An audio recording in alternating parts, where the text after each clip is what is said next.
Starting out as a videographer or beginning your career as a cinematographer, there are so many rules and concepts that are taught by experience. I remember second guessing myself and feeling lost, not knowing the right process. After some trial and error, I found the one strategy that improved my images no matter what the scenario. Later, we're going to talk about the biggest mistake to avoid, but first, I'm going to show you the one technique I use that gives me a cinematic image no matter what the scenario.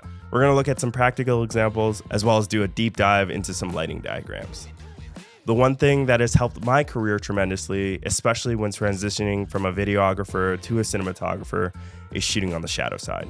When I started off as a videographer, I had no clue in terms of where to position my lights relative to my camera and talent, or even where to position my talent when shooting with sunlight. These questions can all be solved with this one concept of shooting on the shadow side of your subject. Whenever you cast light on your subject, there will always be shadows present. If you place your lights on the far side of your talent's face relative to your camera, you will create the shadow side on the face that is closest to your camera. This is commonly known as a far side key. The far side key follows the general cinematography principle that light is more interesting when it comes from the side and behind, rather than from close to the camera. It's preferred by most director of photographies in most situations because it produces more dimensionality and contrast than a lighting setup that is on the light side of a subject's face closer to the camera. By hitting the side of the face away from the camera, this leaves a shadow on the closer side, creating mood and interest.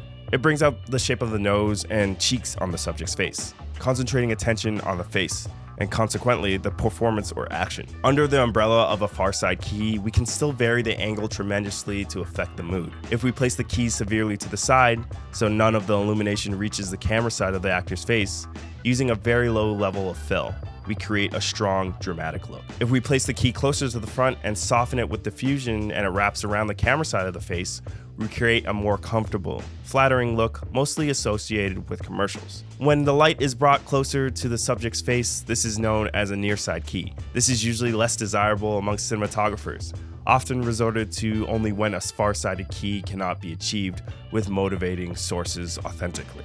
However, that doesn't mean that this is a bad or that it can't be used deliberately and creatively. Whenever I enter a set or any scene that I'm about to shoot, I look where the light is coming naturally from a room. This might be a window or even a lamp.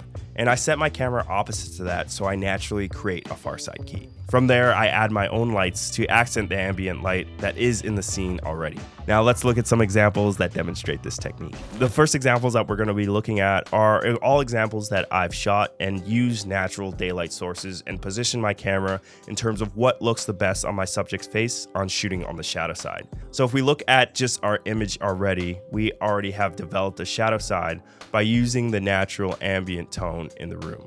And this is exactly what I'm talking about in terms of shadow side. So naturally, my sun or the windows of the room are coming from right here. So this is where I would position my camera.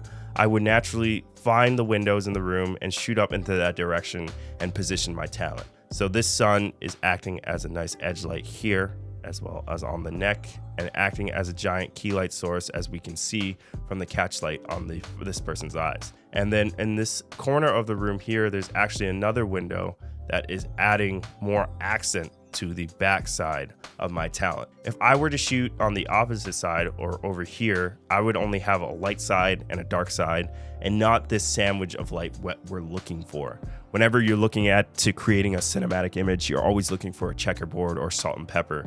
And this position gives us that. We have light here, light part, and then we go into the dark part of the face, and then we get a nice fill light coming from the other side of the window. So this is just looking at an example when you don't have lights or anything to set up and you're just dealing with windows. And that's the exact next example that we're going to look like at too. If you're enjoying this basic concepts video, we have a full PDF about lighting techniques and everything you know in terms of becoming a cinematographer. Click on the link in the description to find out more. Anyway, back to the video. And this next example is the same concept in terms of where to position your camera when necessarily you don't want to use any lights, or maybe you just don't have any lights. So here, my natural light is coming from the sky, and it was an overcast day, so it is very diffused and coming through these windows here.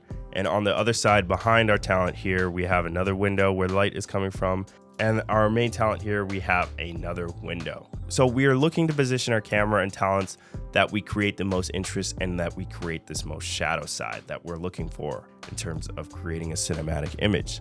So if I look at my talent here, I am on the dark side of her.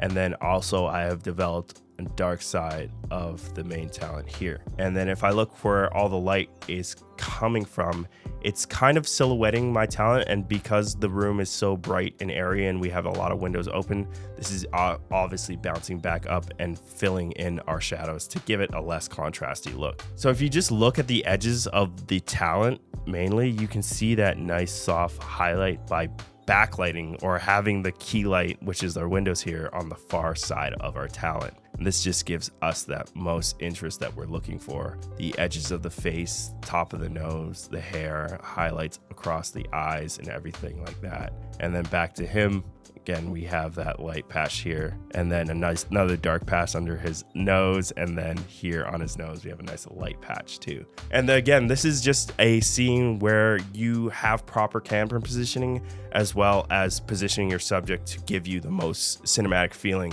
And this is just developing that shadow side. So it's just looking at your room and using those natural sources that are available to you. And the next example that we're looking at is for another music video. So this was an outdoor exterior scene. This was supposed to feel bright, sunny, high contrast as well. And here we have the sunlight. This was almost midday, is over here. And then we have a big diffusion frame. So automatically my sun is on the right side of the image. I'm going to position my camera on the left side where I'm going to get that shadow. So you can see that sun coming in here. And then I'm going to position my camera right here, shooting into the natural shadows that arise on my subject. And then here, this is a bit more natural and soft and diffuse, is due to the position of the talent. If you compare and contrast these two people in terms of how much contrast that we have on the face, you can see that she is angled off a little bit more to camera. So this gives more shape and more wrap to the face that is coming around here. We wouldn't want to shoot this with just natural daylight because this would just be so harsh and everything like that.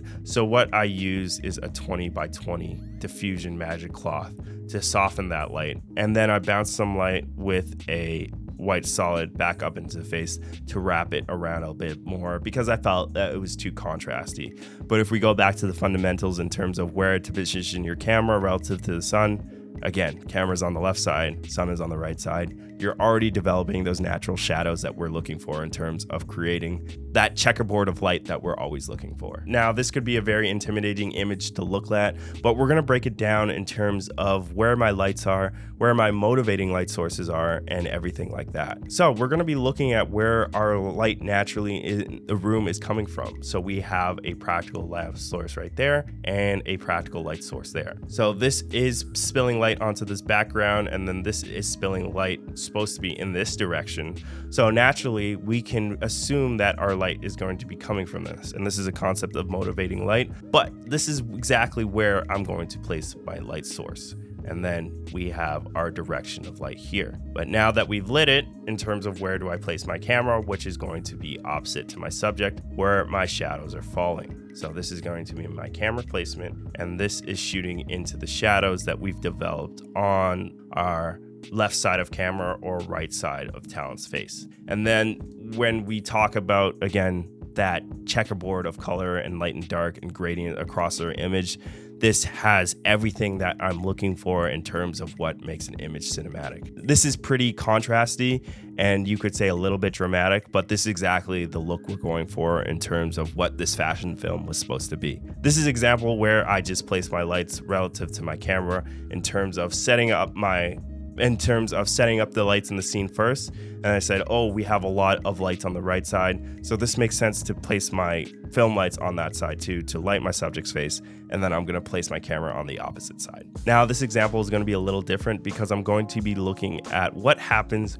when you fall onto the light side of the face. So this happens when necessarily you have actors walking or you have a certain scene playing out, or that it's honestly intentional. Some cinematographers like to do this and it still looks good, but it is also very subjective. So in this action here, he actually turns and looks at his phone, and now you can see that we're on the light side of the image. So when I initially lit this and the scene that was playing before, we have a lamp fixture here spraying a bunch of light onto here, as well as we have this tube light in the scene. So I can motivate my light and my key light source from the right side.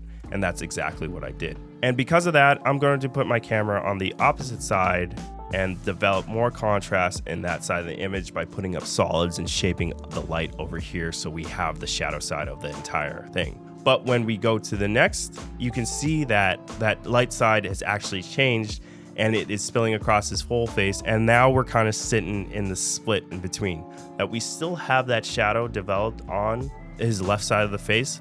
But in terms of camera positioning and where we moved, we're actually shooting on the light side of his face.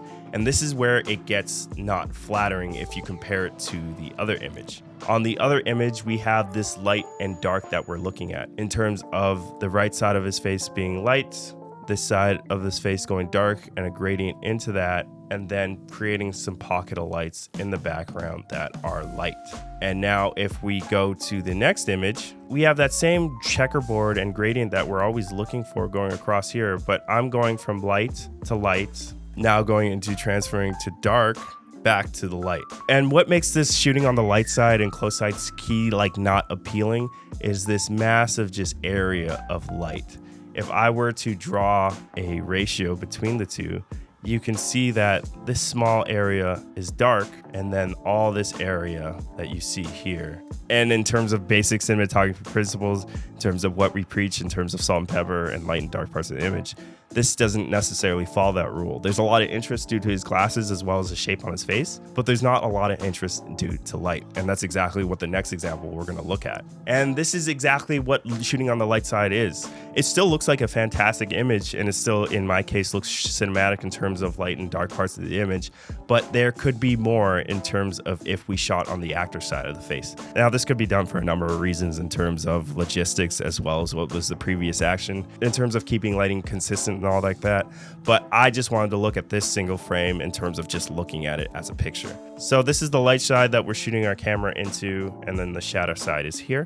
And then if I were to draw a line between that and look at the ratio between shadow and then between light, that ratio is very large. And what would be great is to have that dark side right there, so you would have that natural checkerboard or sandwich. This feels bright, this is very airy, this is very commercial, but I just want to showcase what a close side key looks like and necessarily how this would have been done. This is very dependent. This looks like a very overcast day, so we already have a lot of soft light coming in here. So this storefront is already acting as their negative fill, and then they could have had a light source shooting through here, but this actually looks like a bounce board in terms of how soft it is and bouncing it back right up into him. So this is an example I just wanted to look at because I thought this was a very good looking image, but it is not going with the rule set that we have in terms of shooting on shadow side. We just covered a few basic cinematography techniques, but if you're interested in applying these techniques, I have a video queued up here that you'll probably enjoy. Thanks for watching, subscribe for more, and I'll see you in the next video.